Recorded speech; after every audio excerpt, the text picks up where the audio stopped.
Hoje é sexta-feira, dia 19 de fevereiro de 2021 e faremos um estudo adicional do nosso tema principal da semana, que foi Consolem o meu povo.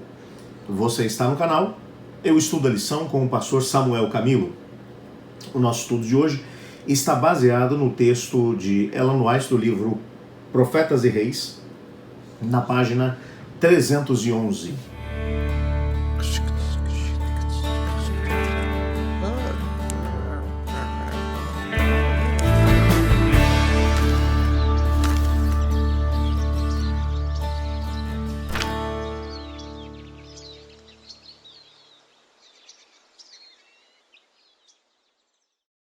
Antes de podermos ler o texto que serviu como base para o nosso estudo de hoje, só vamos tentar aqui relembrar um pouco daquilo que estudamos durante a semana. O Senhor Deus havia trabalhado através das mensagens do profeta Jeremias, nos capítulos 1 a 39, a ideia de que o povo havia se afastado dos seus caminhos, havia quebrado a aliança com Deus, mas que o Senhor Deus enviaria castigo sobre eles. Eles estavam enfrentando uma ameaça muito grande com os assírios, mas o Senhor Deus agora trabalhava para poder tentar mostrar a eles que os assírios não eram, na verdade, os grandes vilões com os quais eles deveriam estar preocupados. No capítulo 39, encontramos um vislumbre daquilo que realmente seria um problema para eles. Quando o rei Ezequias, depois de ter sido curado, um sinal que havia sido dado por Deus, o relógio de Acás retrocedeu 10 graus, os babilônios, que eram indivíduos que eram especialistas em astronomia, perceberam algo completamente diferente nos astros e descobriram que era por causa do Deus de Judá.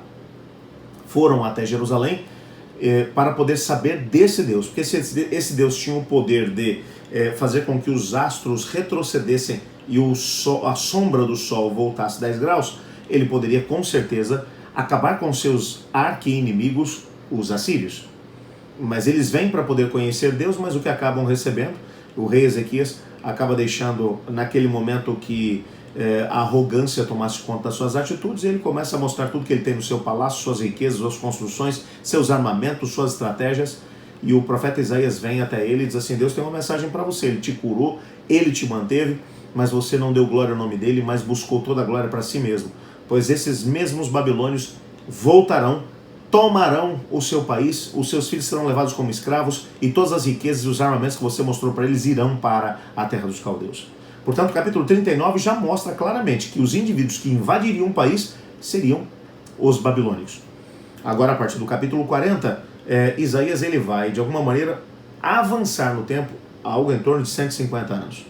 E ele, a partir daqui, ele vai transmitir a ideia de que Judá vai para o cativeiro, mas que Deus vai trazê-los de volta do cativeiro.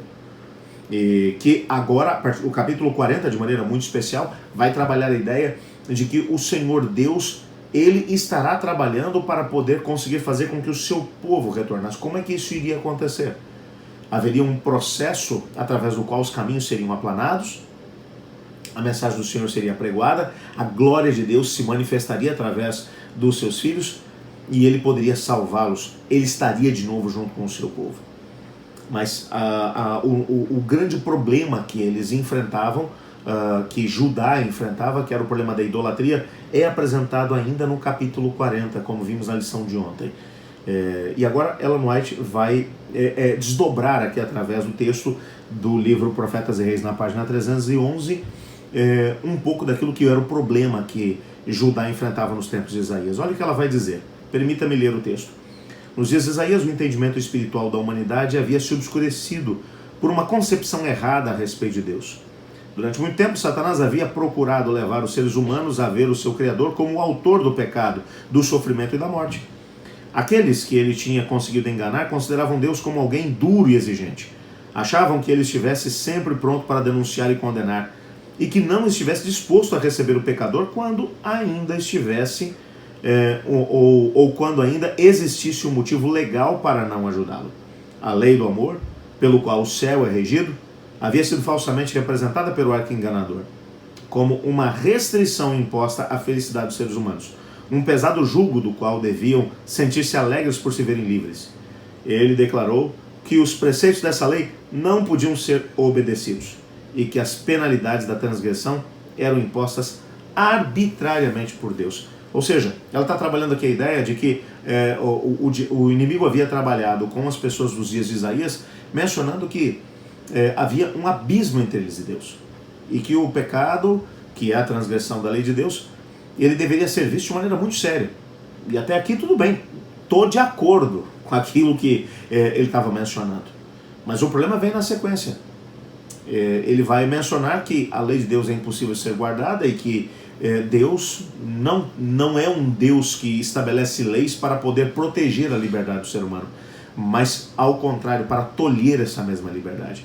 E que eles deveriam se sentir livres através da idolatria para poder fazer o que quisessem, sem se preocupar com as consequências.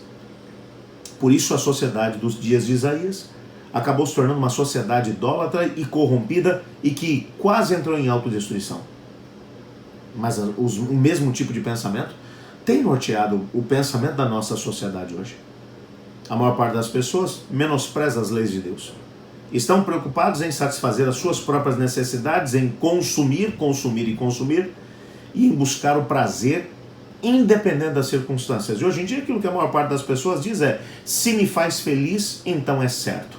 Algo que me faz feliz, mesmo que Deus diga que não é certo, eu posso fazer, porque Deus me quer ver feliz. Ele quer ver os seus filhos felizes, mas não quer que eles se autodestruam.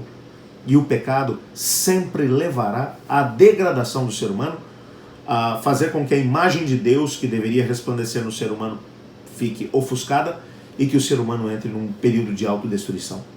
Em todas as gerações, sempre que uma determinada comunidade, um determinado povo entrou por um caminho como esse, eles se autodestruíram.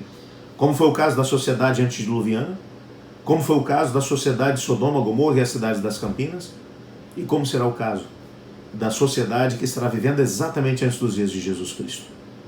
Um grupo de pessoas estará buscando o Senhor Deus, guardando seus mandamentos, não para ser salvos, mas como uma consequência da salvação pela graça que receberam de Cristo. O Espírito de Deus vive dentro deles e eles agora têm a sua vida transformada dia a dia, tendo a lei de Deus escrita no seu coração. Mas, enquanto isso, uma sociedade que cai de podre à sua volta vai negligenciando cada vez mais os princípios da lei de Deus. Eu gostaria de orar pedindo a Deus para que nos ajude a sermos os elementos que estarão indo na contramão desse mundo, valorizando a palavra do Senhor Deus e vivendo os preceitos dela pelo poder e força do Espírito Santo. Olha comigo. Senhor Deus, obrigado por tua palavra. Ajuda-nos a viver os preceitos da mesma, pois é em nome de Jesus que oramos. Amém. Eu estudo a lição. E você?